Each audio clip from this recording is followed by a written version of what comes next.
Tonight, Donald Trump says the U.S. will build a new air defense system and says Canada wants in. They want to have protection also. So, as usual, we help Canada do the best we can. We'll look at the scale, the cost, and the skepticism. Overall inflation is cooling, but not on your grocery bill. I never used to care about budgeting food, but now it's like, yeah, it's essential. With rapid developments across the Middle East, CBC News reports from inside Iran. Periods of perceived liberalism in Iran have often been followed by crackdowns in the past. Margaret Evans speaks to women about the perils they face for the choices they make. From CBC News, this is The National with Heather Hiscox. Thank you for joining us tonight. Adrian is away. As Donald Trump pursues a trade war and fights for tax cuts, today it was military conflict he had in mind. The U.S. president touting a new air defense shield he calls the Golden Dome. And he says Canada wants in on the plan. As with so many of his announcements, this one came from behind his desk in the Oval Office, cameras close at hand. Trump attached a price and a timeline for delivery, two aspects that caused raised eyebrows among some defense watchers. Katie Simpson looks at the scope, the cost, and where Canada might fit in. Consider Israel's Iron Dome system, the one used to fight off rocket and mortar attacks. Now imagine the technology is improved, its power, scope, and capabilities greatly expanded. U.S. President Donald Trump says that's his vision for the Golden Dome missile defense system. Once fully constructed, the Golden Dome will be capable of intercepting missiles even if they are launched from other sides of the world and even if they are launched from space. Trump says it will cost $175 billion and should be operational in less than 4 years by the end of his term. He claims it will protect the U.S. relying on state-of-the-art technology, including satellites, to shoot down threats by land, sea, and space. Canada has called us and they want to be a part of it, so we'll be talking to them. They want to have protection also. They'll pay their fair share. Canada's former defense minister Bill Blair had previously suggested Ottawa is interested in participating. Trump has ramped up pressure on Canada to increase its defense spending and find ways to better contribute to continental security. For example, cruise missile defense, right? So cruise missiles may be coming at you from different trajectories. I'm sure the United States would love to cooperate with Canada on defending against that. What Ottawa can actually do and what it may be willing to do still remains unclear. As decisions are made, there are warnings Trump's Golden Dome plan has flaws. You know, we've had decades of consensus that that's both technically unrealistic, economically very expensive, and strategically really unwise. This researcher warns it could inflame tensions with American adversaries and even start a new arms race. Introducing strategic missile defenses against Russian and Chinese nuclear arsenals is likely to incentivize them to build more missiles, different kinds of missiles, and to try to counter that system. There have been advancements in technology, but experts tell me what Trump wants doesn't quite exist yet. His time and cost estimates are extremely low. The price tag could actually run north of $500 billion, something Canadians should be aware of since he repeatedly said he'd work with Canada on the cost. So, Katie, President Trump says Canada wants in. What is Ottawa saying tonight? The Prime Minister's office confirmed there are discussions about the Golden Dome as part of the wider conversations about renewing the relationship with the U.S. Katie, thanks. Katie Simpson is in Washington tonight.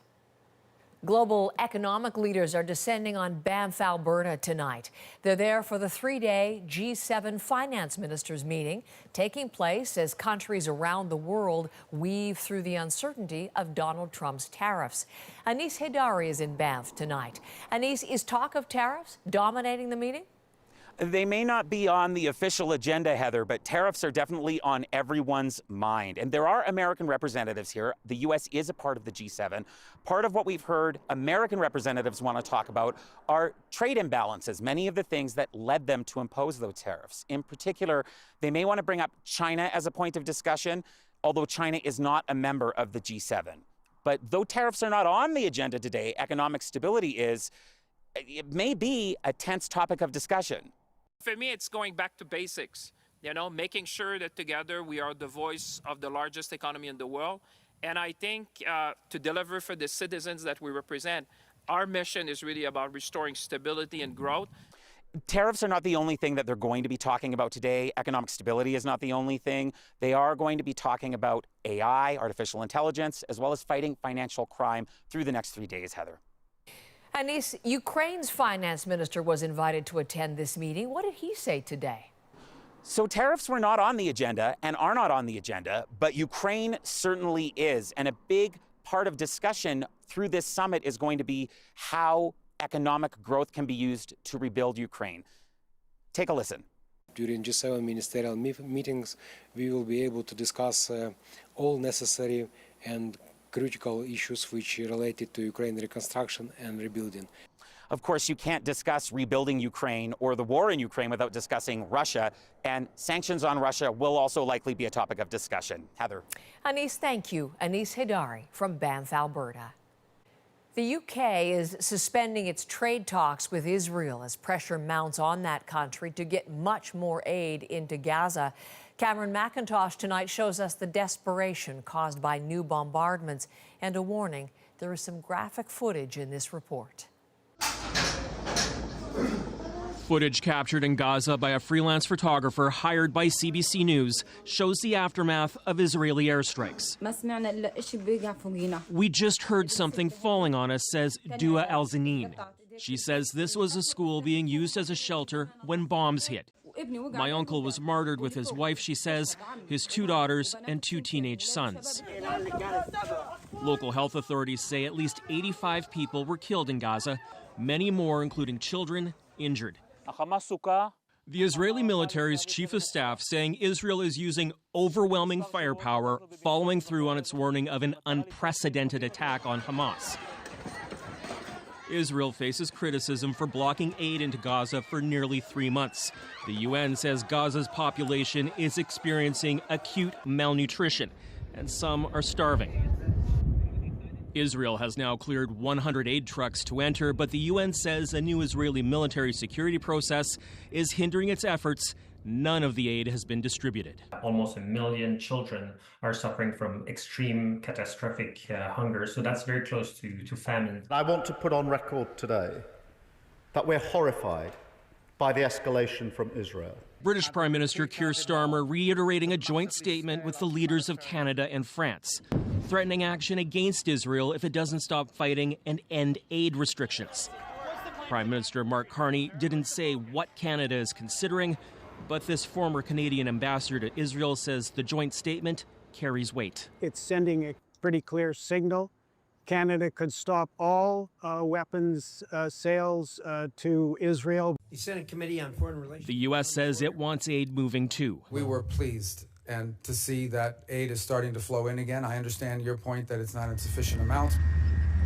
Israel says foreign pressure will not divert it from defending its existence and security as Gaza falls further into crisis.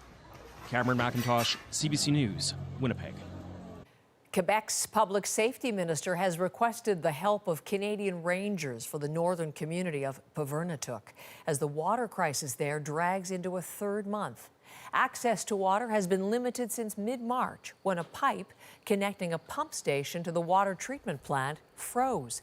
On Saturday, the community declared a state of emergency and schools are now closing early for the year. The province says the Rangers will help with the distribution of water and essential supplies and with technical and logistical support. Statistics Canada data show that inflation in April was down from March, but one metric remains stubbornly high. Overall, the rate was 1.7% in April, year over year. But food prices spiked significantly higher again, up by 3.8%, the 3rd straight month in which the increase to the cost of food has outpaced overall inflation. Nisha Patel now on the items driving up your grocery bill and why that trend could continue.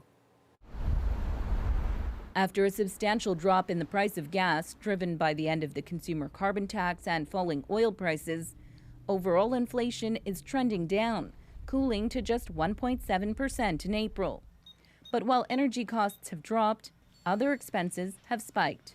Restaurant meals, home rents, a large increase month over month in travel tour prices. And just when it seemed like food inflation was under control, price pressures at grocery stores are heating up.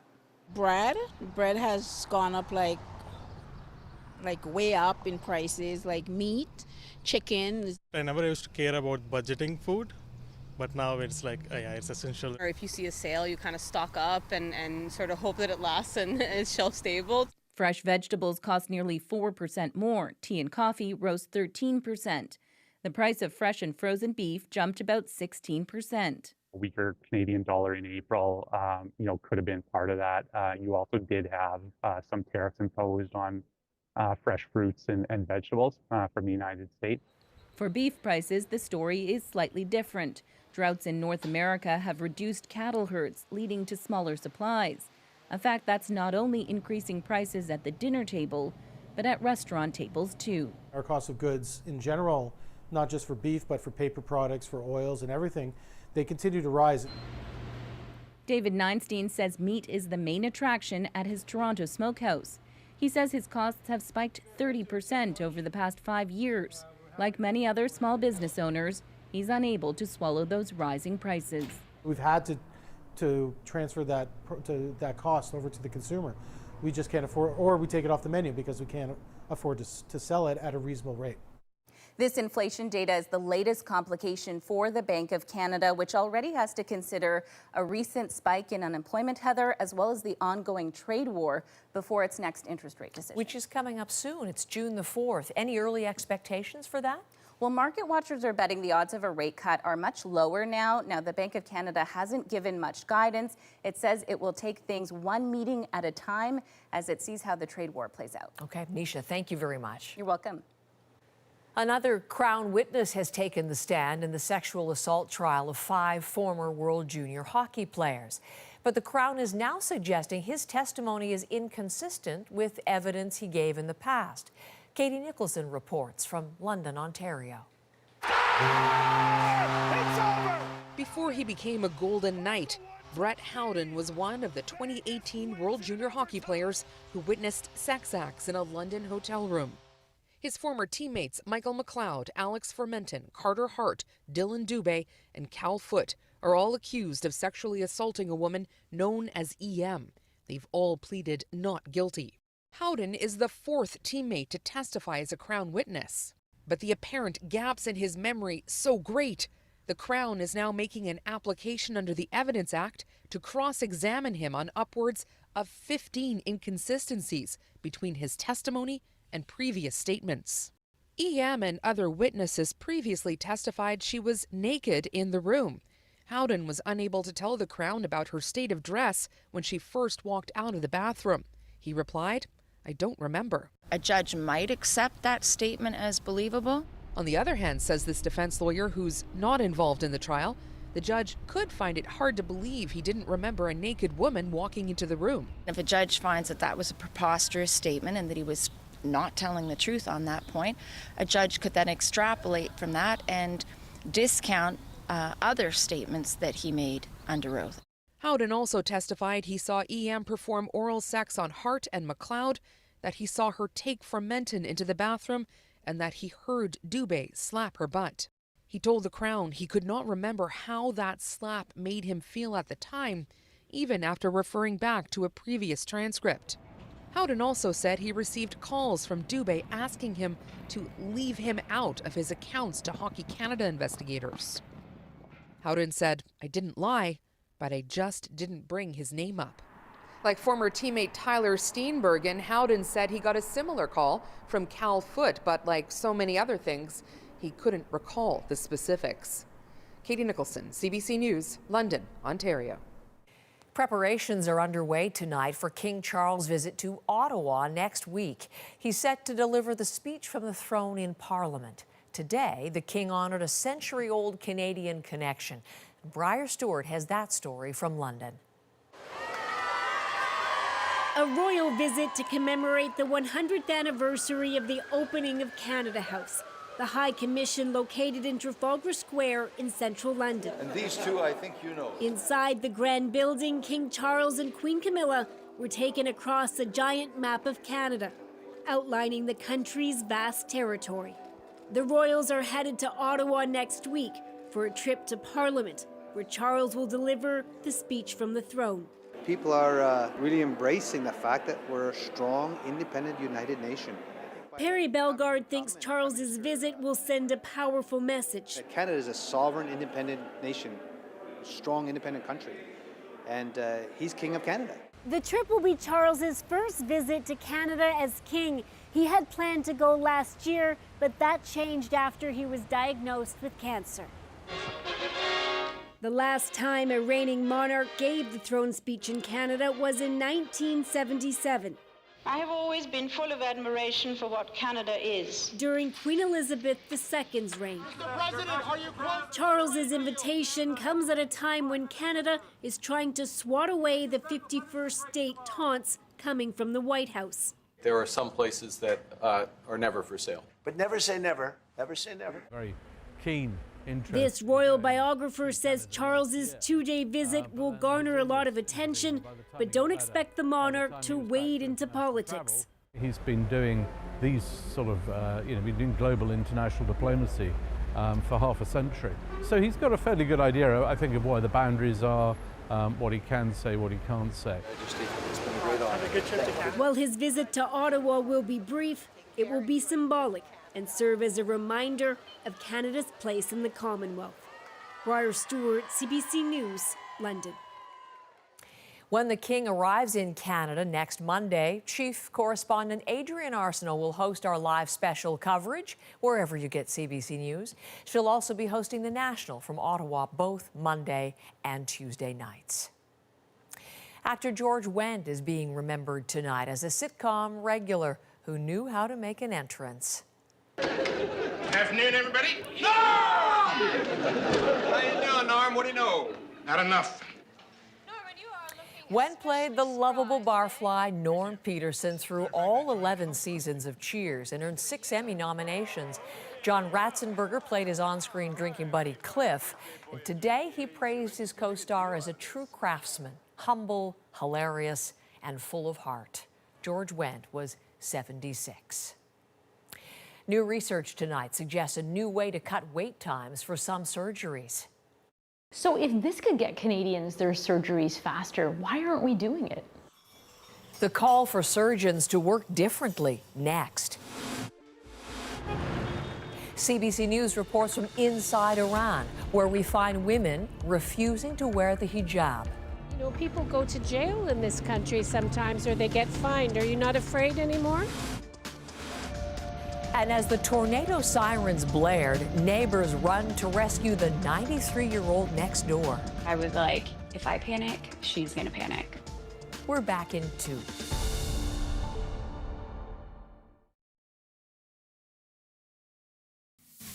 Oh, no!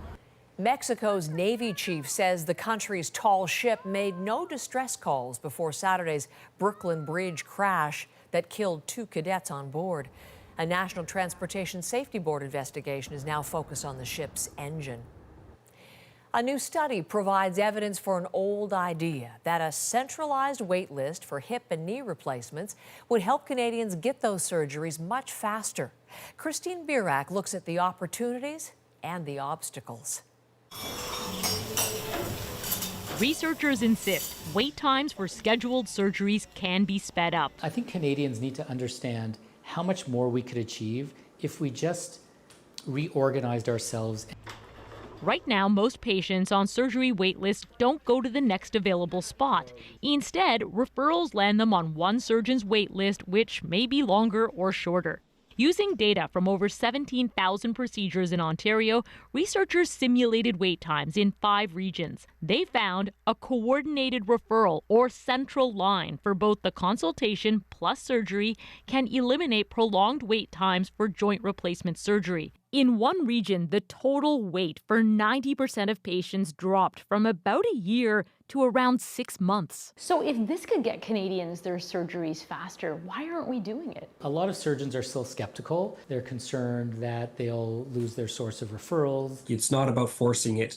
It's about doing it in a way that makes sense for patients first and for clinicians. Look at this. Dr. Mohammed Al-Arakia spearheaded e-referral, a system that shows wait times and manages referrals in parts of Ontario.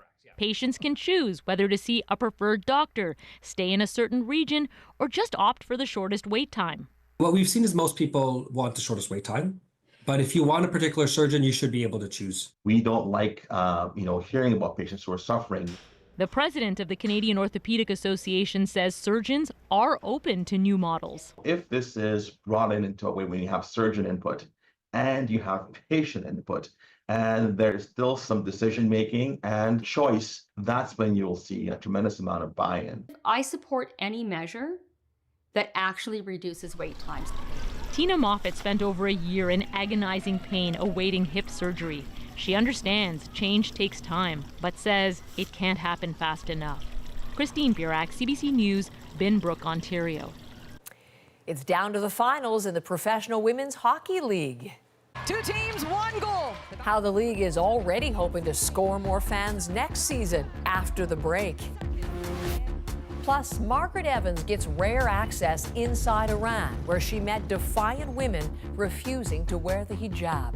The changes we've been witnessing here really are extraordinary. Whether they're going to last is another question. And you'll see a First Nations woman's journey decades after she says she was coerced into being sterilized. I was told that because I was 21 and had 4 kids that I probably shouldn't have any more. Her fight to become pregnant again and to share her story. The National breaks down the story shaping our world next.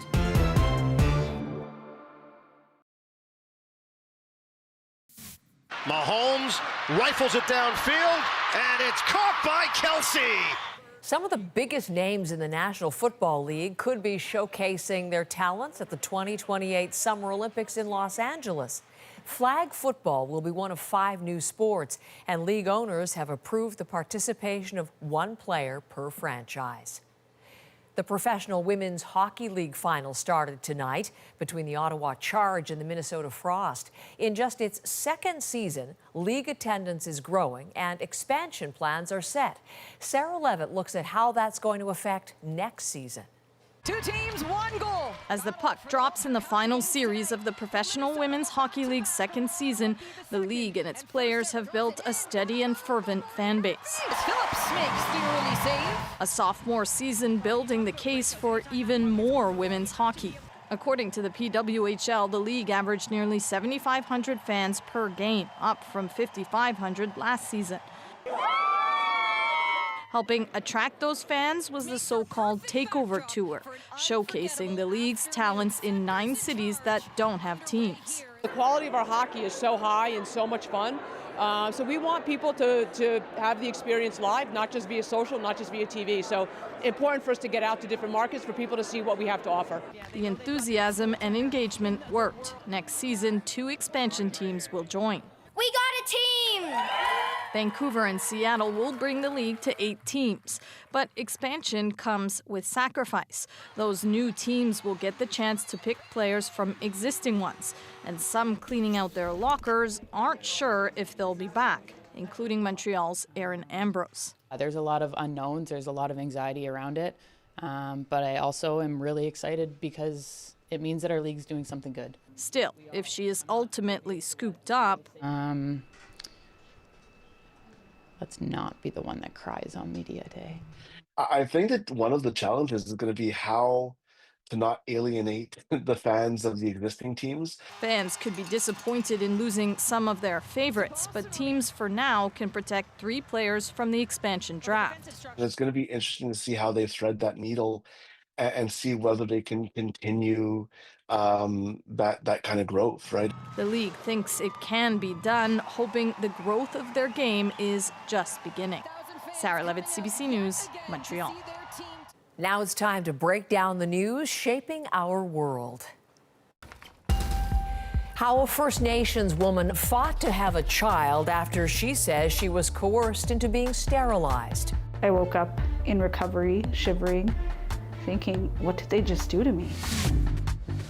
But first, the courage of women in Iran who defy the law that says their hair must be covered.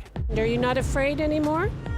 In the wake of rebellion, followed by a crackdown, we take you inside a quiet but bold revolution. Our senior international correspondent, Margaret Evans, got extraordinary access to bring you this story. Hockey.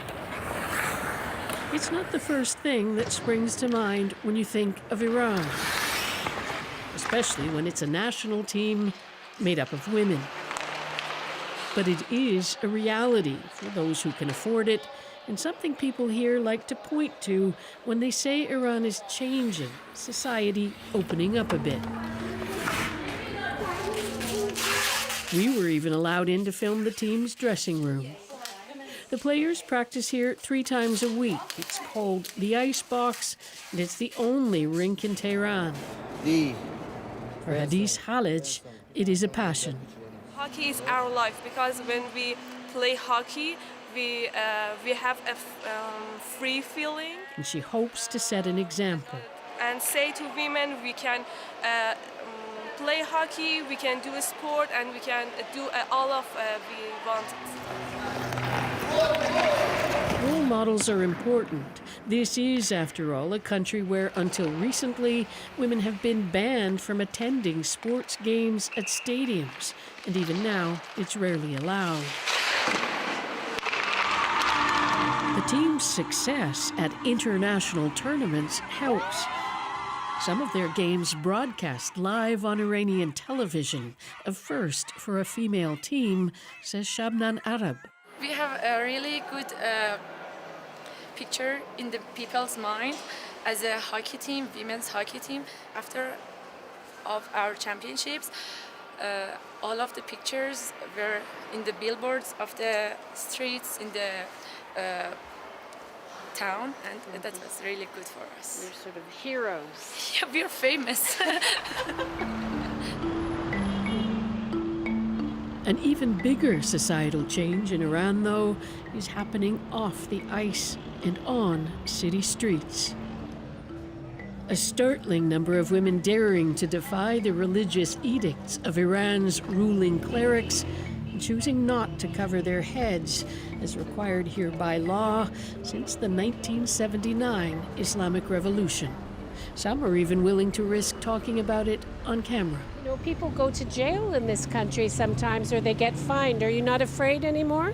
I am afraid, says Saha, but I'm doing this because I don't want a daughter of mine to have the same fear as I do. Other women say they judge situations accordingly. Jairan goes without a headscarf more and more. Just like many other women, she says. But there are places where the morality police are present, then we have to wear it, just like you're forced to wear it. The changes we've been witnessing here really are extraordinary. Whether they're going to last is another question. Periods of perceived liberalism in Iran have often been followed by crackdowns in the past.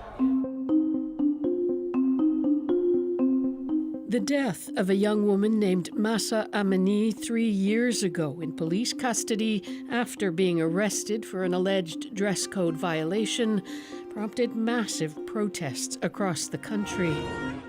But they were put down by security forces, hundreds killed and thousands arrested.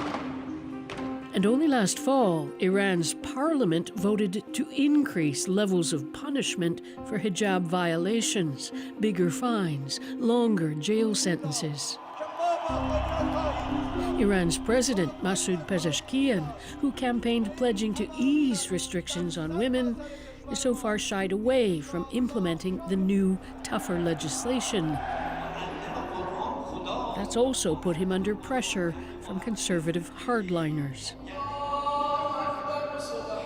At Friday prayers in a stadium at the University of Tehran, "Down with America" is a familiar refrain. Many here blame Western culture for turning young Iranian women against the hijab, including Fatime Hojat. The fact that the hijab law is not implemented properly in the country has exacerbated this issue, she says. Fear that it eventually will be implemented is a constant undercurrent for those daring to lift the veil, staring at a future that could go in either direction. Layla knows it's a risk.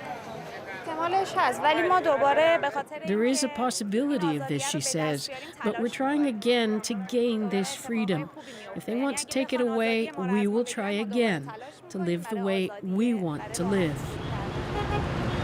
Meanwhile, the state is using ever more sophisticated technology to monitor women. Surveillance cameras, snapping them in their cars, sending automatic fines and warnings if they're seen to be flouting the rules. There's even an app for hijab monitors, where people can report women to the police online. That's what makes these acts of defiance by Saha and other women like her all the more remarkable. They may be quiet, but they are daily acts of real courage. There were other societal pressures at play. For instance, in shops and restaurants, you'd sometimes see signs from the owners politely requesting women to cover up, saying if they didn't, the businesses might be forced to close. Margaret, I'm curious, how did women in Tehran react to you and your team? Did they shy away? Did they open up readily? How did you find them? You know, it was a pretty positive experience, Heather. You know, we were a 3-woman crew. Our producer, Stephanie Genzer, our videographer, Liza Saleh. You know, that made it easier. And even people who didn't want to, you know, tell or to appear on camera, you know, would tell us why. We had lots of winks, eye contact, you know, smiles. And even in more conservative sectors of society where women were hanging out, there was still actually a willingness to connect and have conversation. Margaret, we'll look forward to another feature report from your time in Iran tomorrow night. Thank you very much. Ahead, the story of one woman's determination to become pregnant again, decades after she says she was coerced into being sterilized. Government was against me, colonization was against me, but I beat it. I took back my womanhood. Now she and many Indigenous women like her are sharing their stories. That's next.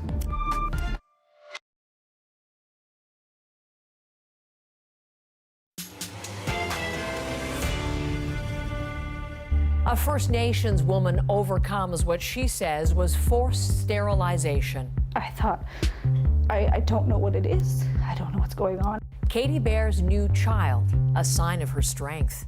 How empowered do you feel? Very. Juanita Taylor has the story of a pregnancy almost denied and the many women now fighting for reproductive justice. How are you feeling today, Katie? Nervous. Yeah? Katie Bear considers this time of her life a miracle. She's about to become a mother again, 20 years after she was sterilized. What are you hoping your doctor is going to tell you today? Everything is good. Yeah, that's the biggest thing. She's from the Mattawa North Bay Algonquin First Nation and lives in Saskatoon. Checking in. Perfect. What's the last name? Bear. At 41 years old, she is about to give birth to her 5th child. My children are ecstatic to have a little baby coming into the house, you know. We're growing our family once again. Weeks before her due date, Bear feels excited about her pregnancy. One she was almost denied.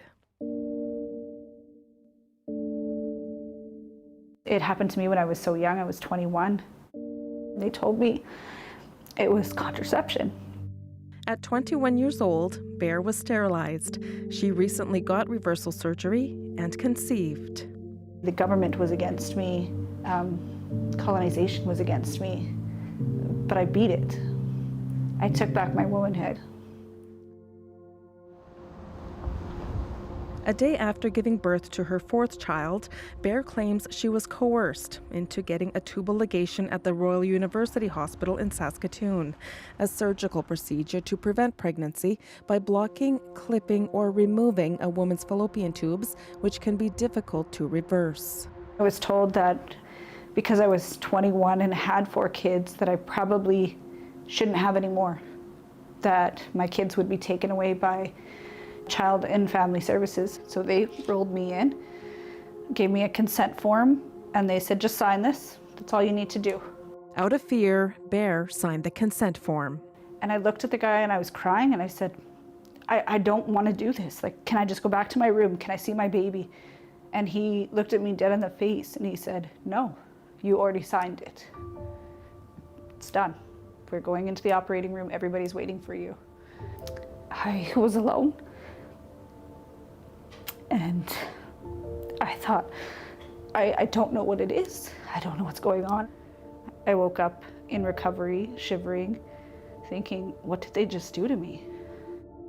Bear's healing journey started in 2017 with a chance encounter with Métis Senator Yvonne Boyer in Saskatoon. She was investigating reports of forced sterilization at the Saskatoon Health Region for an external review. And I was like, so you're that senator. It happened to me. And I remember just tears and like her holding me, and she looked at me and she said, it wasn't right. She opened that door so that I could start healing and realizing what actually happened to me. Getting excited about yes. this birth is going to be so exciting for everybody involved, for sure. I'll have you lie down. Okay. For Bear, that meant getting her tubal ligation reversed by Dr. Marilyn Davidson. You know, she's kind of defied some of the odds, right? Because she only had 1 tube, which was reanastomosed. And, you know, the other issue is as we get older, it becomes harder to get pregnant. The Saskatchewan Health Authority says it can't comment due to patient confidentiality, but in 2021, it changed its policies on postpartum tubal ligation. We recognize that it's a very vulnerable time in a woman's life to make a decision that's so important in their future. It shouldn't be surrounding a delivery. Bear's family paid $7,000 out of pocket. The procedure is considered an elective surgery in Canada. It worked. How empowered do you feel? Very. Okay, there's your prenatal records. You take that with you on your trip. So empowered, at 37 weeks pregnant, she's about to drive nearly 3,000 kilometers to a national healing gathering in Gatineau, Quebec, to meet other women who have been sterilized. Thank you. Her baby could be born any day. That afternoon, with a baby bag ready just in case, Bear starts the 3-day drive to Gatineau, Quebec. Meanwhile, in Ottawa, Senator Yvonne Boyer is continuing the fight to end forced sterilization. How many women are there in Canada who have been sterilized without their consent? My office counted at least 12,000. Boyer has been instrumental in raising awareness and finding survivors. Her advocacy started long before becoming a senator, working as a nurse in Saskatchewan and Alberta for more than 2 decades. I heard other nursing staff talk about the Indian problem, and the Indian problem would be fixed if all the women were sterilized. And I heard that on more than one occasion, and with such disdain that it sends shivers up my spine, even saying it today. How do you know this is still happening today? Because I get phone calls. I get phone calls when this happens. We have a very secure network as far as, you know, what's going on around the country. The last one that I had heard of was last Christmas, but I believe it's still going on, yes. Honourable Senators, I have the honour to introduce a bill entitled An Act to Amend the Criminal Code, Sterilization Procedures. In 2022, Boyer introduced Bill S-250, which would see forced sterilization become a criminal act. We're going to be having doctors that are going to be thinking, well, perhaps I better think twice about cutting that fallopian tube, because the maximum sentence is 14 years in prison. I'm not giving up. I'll never give up, not until this is law. The total number of First Nations, Métis and Inuit women who have been affected by forced sterilization is not known, but many more are coming forward.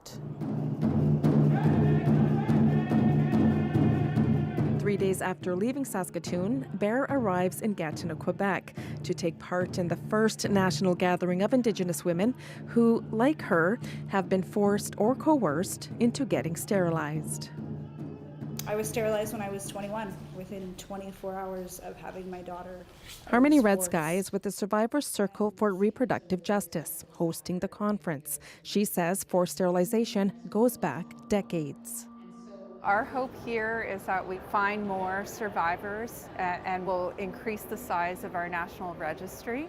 You're going to lay it down and you're going to tack that on.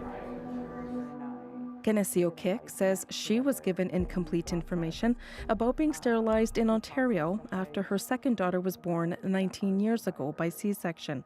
She was 16 and says she didn't understand the procedure. To be forced or coerced into being sterilized is the most egregious act of genocide. With care and finding those elders to come to you and finding that way of healing. To help heal, it's important for Bear to share her story here with other survivors and to reunite with the woman who gave her the strength to get this far. Hey, Katie. I'm gonna throw my phone. You look so beautiful.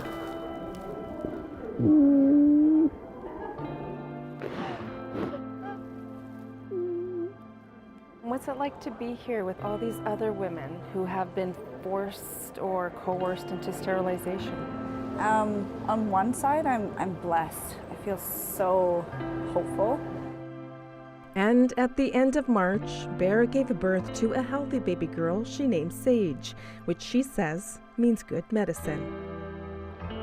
Well, baby Sage and Katie are still doing good, but just 2 days before the birth, Heather, Katie says a doctor asked her if she wanted to be sterilized again, leaving her feeling violated again. Juanita, what does the Saskatchewan Health Authority say in response to this? Well, the authority says it can't respond directly because of patient confidentiality, but it did refer to its consent policy, which says surgical sterilization can only be done if the patient's prenatal records show she wants it. Now, care providers are supposed to discuss contraception options well before the birth, but Katie told us that conversation should have happened much earlier in the pregnancy. Heather. Juanita, thank you very much. Juanita Taylor.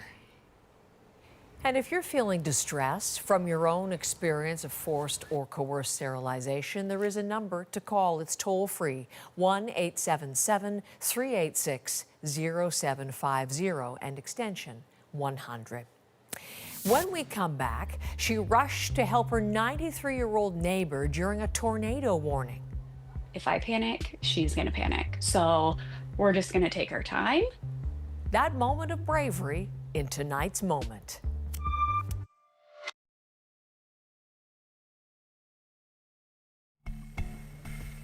You're looking here at two neighbors in Spring Lake, Michigan. What you can't tell from the smiles is they're actually hunkering down together during a tornado warning.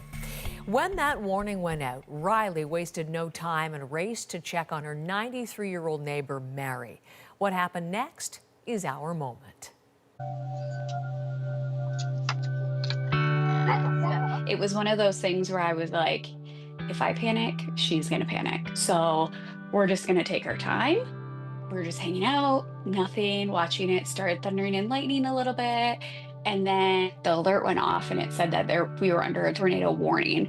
So my neighbor, who is just the best woman in the entire world, she lives by herself. She's a widow. As I go knock on her door and she opens it, the sirens start blaring. And I was like, I think you should come over. She's 93. It's not like we were sprinting across to get there. My son was with us and he held the door open and we just took our time, and sirens blaring, lots of lightning, lots of thunder.